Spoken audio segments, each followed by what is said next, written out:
Okay guys, hello, how's it going? And today I'm going to be answering a fan's question. I did look into my personal messages and they asked me, well, after complimenting my videos actually, and saying that I did read the whole question, so don't worry about it. I just want to get right into the question though.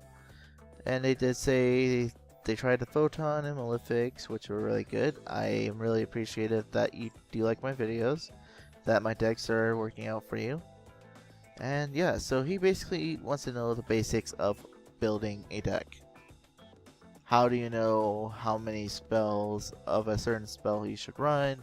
Like, for example, how do you know how many A cell breeding devices you should run? Or, well, this one you have to be forced to run 3, but Feather of a Phoenix, whatever. Same thing for monsters, like how many effect failures should I run? TG Werewolves, TG Strikers, you know. How do you know how many of those you should run? Well, first off, I'm going to start off by saying I'm going to put like a bunch of links in my description for people that might be able to explain this to you as well. But I'm going to try my best because you asked me directly about it. And yeah, it's kind of hard to explain how to build decks in a way for anyone to do, because there's a lot that goes into the thought process of building a deck.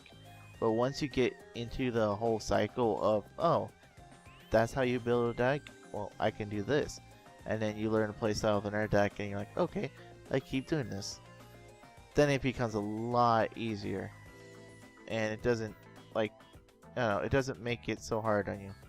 So a few things I'm going to point out, and then I'm going to go down a list of things that I have here to make sure I don't miss things. Alright, so first off, 40 cards. You need to make sure okay, before I say you need to make sure, you should at least make sure you have 40 cards. Having more is not a bad thing, but it's not a great thing. For example, if you're playing more than you're playing a 60 card Medulci deck, you're probably gonna draw a bunch of things you don't need. You're probably gonna draw a lot of, I don't know what they run. Let's just say Monarchs. You're gonna draw a bunch of Kayas, bunch of Rayazas, Garmogs, whatever, because somebody who randomly doesn't know will just randomly put like 1,000 of each card into the deck and like, okay, this will probably work because I've seen it played on YouTube, so this might work, or I've seen someone run it, so I know that I need to put like 20,000 Monarchs in my deck. So basically, end of the line, leave it at 40 cards. Leave it exactly like that, and you will be set. You will be off to a good start. Now, here comes the harder process. Before I actually get into that, make sure you always run a 15 card extra deck, even if you don't even have all the good cards to run in the extra deck. Just shove whatever you feel like in there, because you know, you never know when you're gonna actually need it. If you're playing Burn, make sure you do it. If you're running Zodia, make sure you do it, because if you don't run an extra deck, there are 3 things that can happen.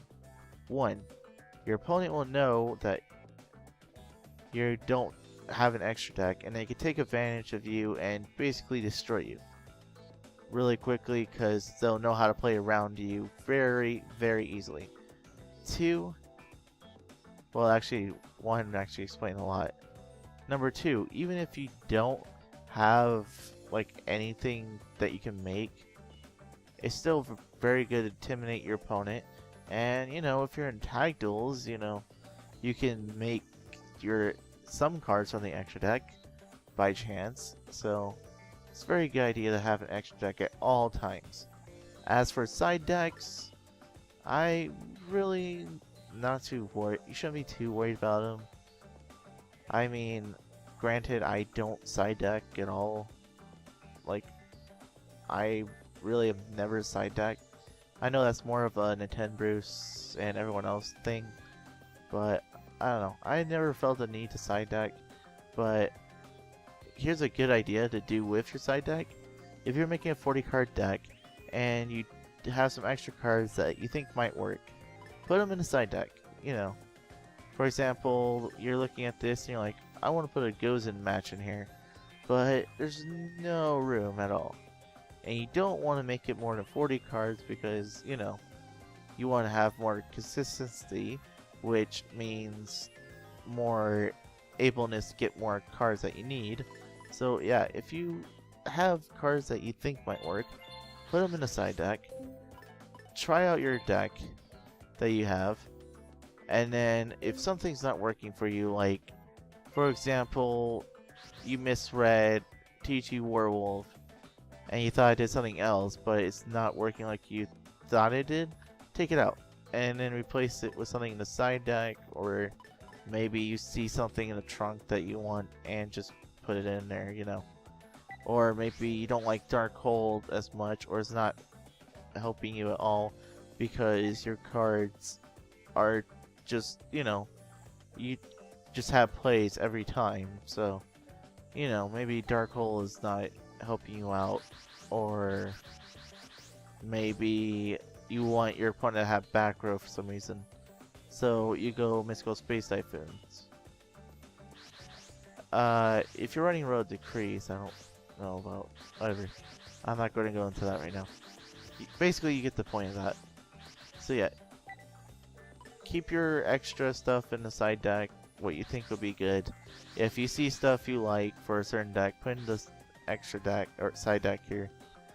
And this lets you put like synchros, exceeds, whatever, fusions in there, and basically, yeah, you have a bunch of extra cards. This is basically like backup stuff that you can trade out from your deck into these stuff, so you can have something you can use.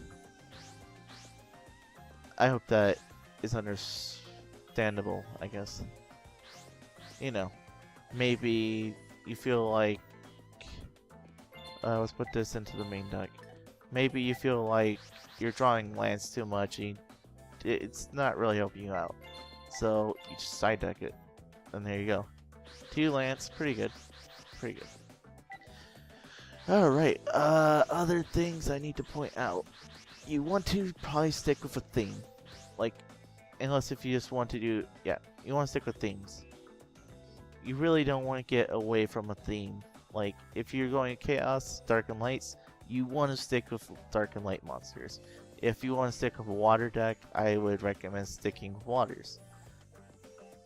If you want, I would say for a first basis on building a deck, I would try to go with something like and this is how I played.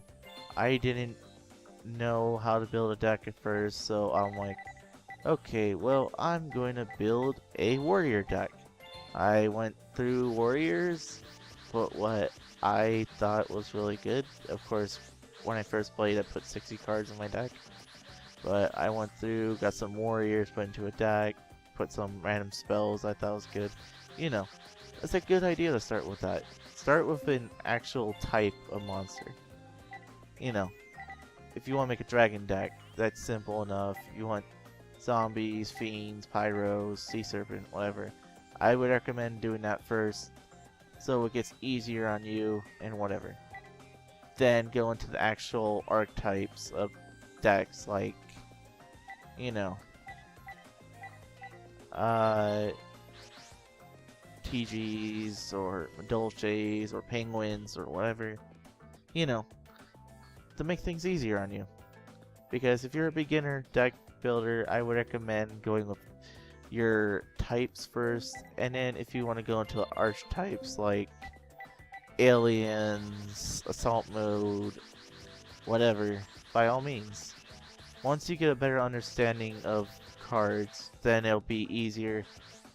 Well, if you get a better understanding of the types of cards like Beast and Beast Warriors, then it gets a little easier.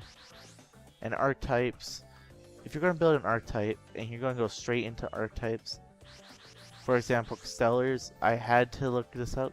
I would recommend looking up a video, like if you want to build ninjas or Castellars, look up Castellars on YouTube.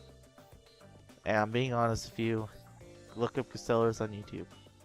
Watch videos on how they play, understand what their plays are, and once you understand them, then start building a deck around it, like that playstyle. Or better yet, a playstyle that you would think would fit you. That's basically how I can explain it. If you're not sure how many of a thing to put, you could go based off their effect, like Stellars, this one basically brings out another one. So I would run this at 3, because this would fill up the field more and put a lot more attack points out and let me exceed into this guy for a lot more than I would usually do, you know.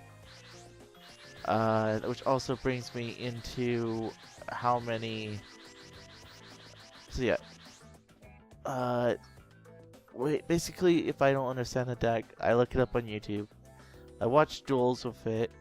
I look at the deck recipes of people to see what they put in to build it, and once I understand why they have those in there, I start putting stuff in and whatever. And better yet, if you want to, just copy the deck recipe, put it into the game, play with it like a few duels on single player, and then once you got the hang of the strategy, you can demolish it and then rebuild it as you feel like you see fit. I am not kidding you. That's probably the best way to go about it, is to look at deck recipes, look at duels, see their playstyles. You need to understand what you're working with to understand how many of something that you should play. Now that brings me to another thing where just random stuff. So we build a Light Sworn deck and we're like, okay, well, we got some James, whatever. We got, there's so many cards, it's gonna probably take a while to find any of them, so I'm putting like a few of them in there, which I don't know why I can't find Lumina. Is there, oh, I have Warriors on here, don't I? Yes, that explains a lot. Okay. So yeah, we have some Luminas, Lilas, whatever Light Sworns run. So we have all these. Now comes into the support monsters and support like stuff. Alright, so with Light Sworns you're milling.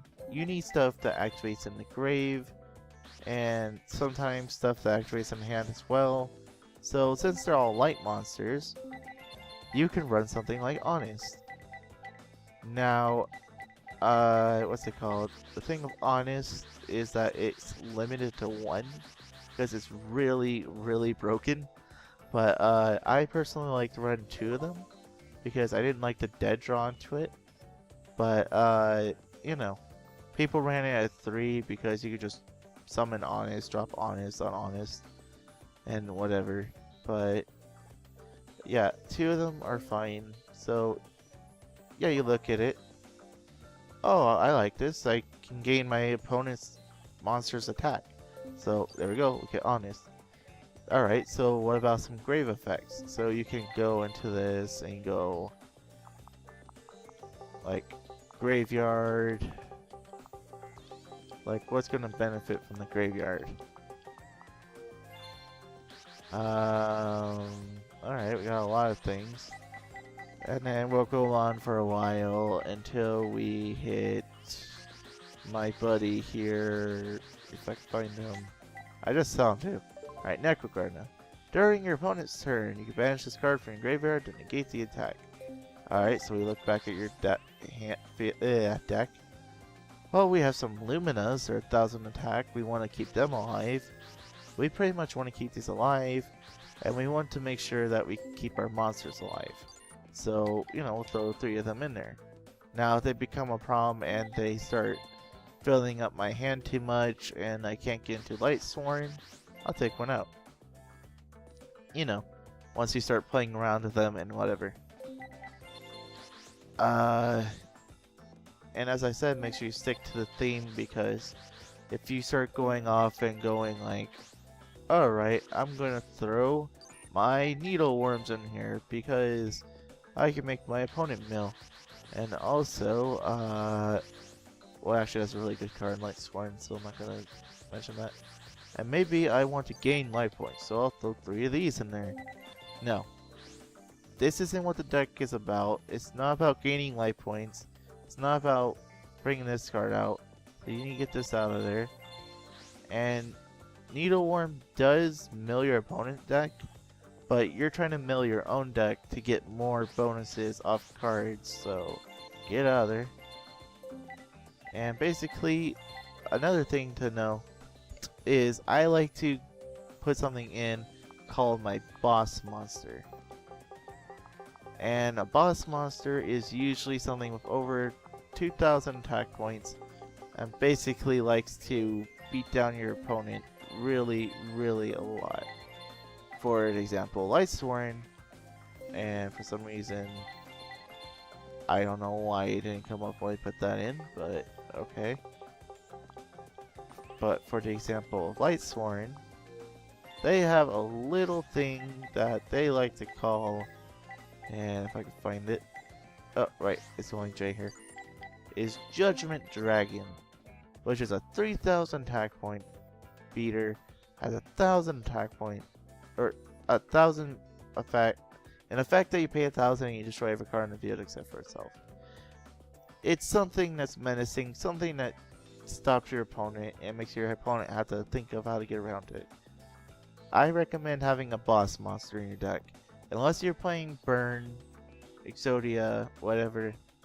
Burn, Exodia, and Final Countdown don't need boss monsters. But for decks that actually need to play and summon out stuff, they should have some big boss monster that they're trying to go for, or something that their whole goal is set around. For Ghost Tricks, it's Alucard. For this, it's Judgment Dragon, and whatever. And now, here comes to the thing of, how do I know if I should run 2 or 3 of them? Alright, for Judgment Dragon, we look and it says, cannot be normal summon or special summon, or no, it must be special summon by having 4 or more Lightsworn with different name in your graveyard, which I don't have 4 of them right here, but just pretend I do. So yeah, that's a good thing, so you can special summon it out. You don't normal summon it, so you're still able to summon more cards out.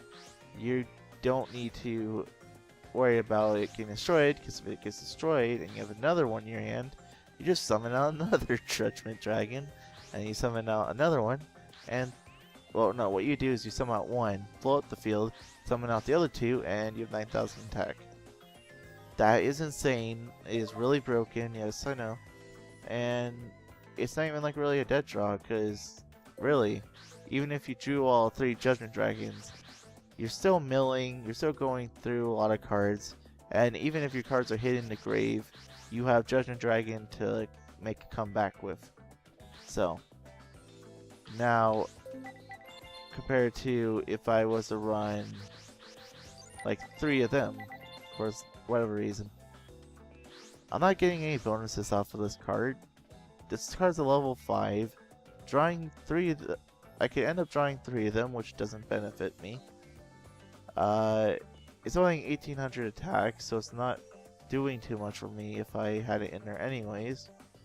So, you know. So yeah.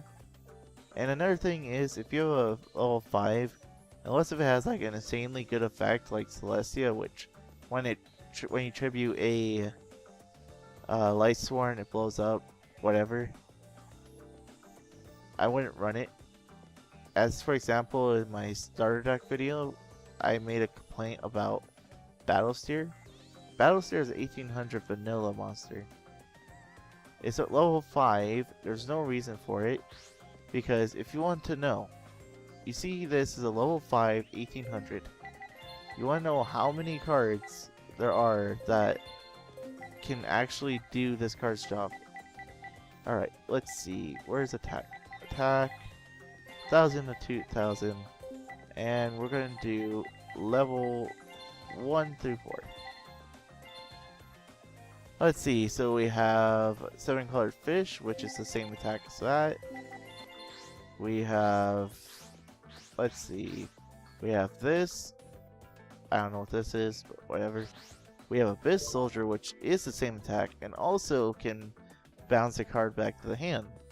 So basically, that outpowers this card by 10-fold. And if Abyss Soldier bounces this card back, this card still has to wait for another tribute. And, oh, you bounce Abyss Soldier back? I summon him back to the field. I don't care. So, yeah. I would care more if I was playing this and I needed to summon it to win a duel. So, like, if you were in a clutch where you had like 300 life points, and the only way you can come out of this is to summon something with 1800 attack points. Would you rather want the level 5 that you need a tribute and you have no monsters on the field, or would you rather want this, which can win you the duel? Enough said. How long has this video been going on for? 20. Well, I actually think I got a lot more done with this. So, yeah. So basically, follow your... This is basically all your monsters. Follow the theme. For Lightsworn, you're doing milling. You want stuff that mills and goes through decks a lot. We'll go into spells in a little bit. And... yeah, you want boss monsters. And that's pretty much it. Also for levels that are 5 and higher, you don't, unless if your deck can easily bring them out. Like Kaya's, you want to run at 2 because it needs a tribute, and having 3 of them drawing into them can most likely make it so you don't have a tribute for it. So 2 of them is usually a good idea. So, yep. That pretty much explains the monsters. And you don't want to run boss monsters that don't work, like Kiru, Rhea, whatever crud I just had. This. Kiru, Shira, whatever. Like, you know, you don't want a 1,000-year-old turtle as your boss monster if it doesn't benefit your deck, because you have Lightsworn here, and then you have a 30,000-year-old turtle. This isn't benefiting you. This does nothing for your deck. I mean, granted it has 2,100 defense, but I mean, you could summon this as pretty good attack, then you get tribute for Celestia. You can go more offensive than having this. This would just slow you down. So yeah, make sure your boss monsters work. If you're going for Chaos monsters like Lackluster Soldier and Envoy at the beginning, Chaos Sorcerer, Dark Arm, make sure you fulfill their requirements. Same thing for Judgment Dragon. And yeah, that's pretty much all I say about that. And again, there will be links in the description that will explain this a little better than I can. So, right.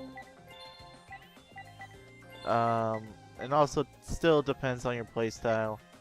For me, I like to playstyle, if I was playing Lightsworn, I like the playstyle of, okay, I want to get a lot of cards out, so I probably would play like 3 Luminas because they bring stuff back from the grave.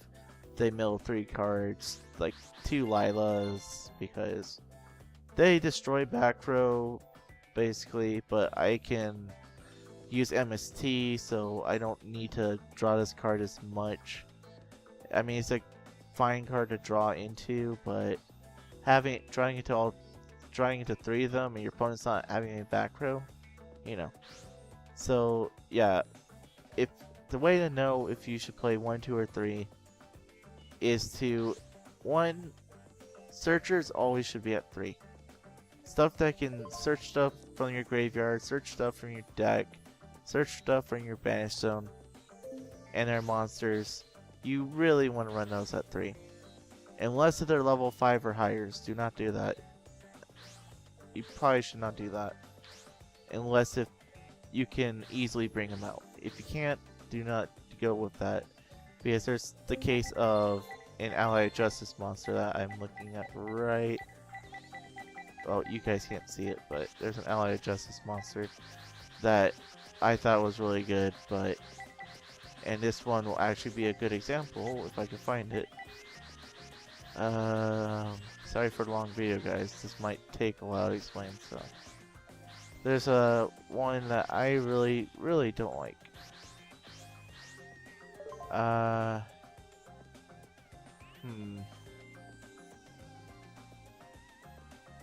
Actually, I kind of like that one. There was one I don't like.